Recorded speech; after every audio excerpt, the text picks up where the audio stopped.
যত দিন যাচ্ছে দেশে বাড়ছে করোনা আক্রান্তের সংখ্যা। কেন্দ্রের জারি করা নির্দেশিকা সত্ত্বেও প্রতিদিনই বাড়ছে আক্রান্ত। দেশে মোট আক্রান্তের সংখ্যা দাঁড়িয়েছে 6133। শেষ 24 ঘন্টায় নতুন করে আক্রান্ত হয়েছেন 378 জন। গত 24 ঘন্টায় মৃত্যু হয়েছে গোটা দেশে 6 জনের। এ নিয়ে মোট মৃতের সংখ্যা দাঁড়ালো 65, যদিও সুস্থ হয়েছেন 753 জন।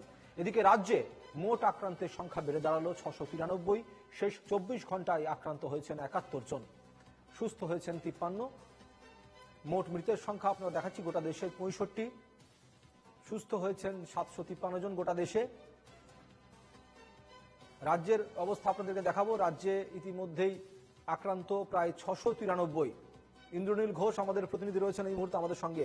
গোটা দেশে যেভাবে বাড়ছে আক্রান্তের সংখ্যা, রাজ্যেও কিন্তু হু হু করে বাড়ছে। তবে তুলনামূলকভাবে গত 24 ঘন্টায় আক্রান্তের সংখ্যা দু একদিনের থেকে এদিন একটুখানি হলেও কম, কিন্তু ইন্দ্রনীল নিয়ন্ত্রণে আনার চেষ্টা করা হচ্ছে। আপডেট কি রয়েছে? একদমই, দেখো গতকালকের পর আবার আজকে অর্থাৎ গত 24 ঘন্টায় করোনা আক্রান্তের সংখ্যা কিন্তু অনেকটাই বেড়েছে।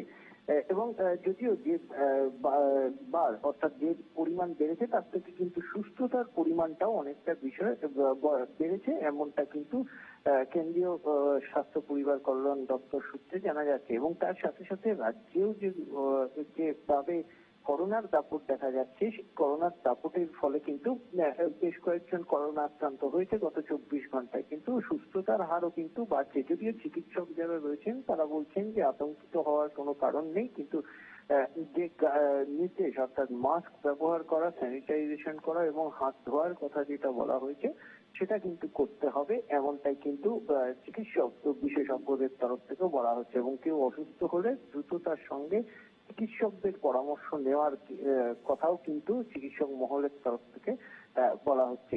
সময় বেশ, ধন্যবাদ ইন্দ্রনীল।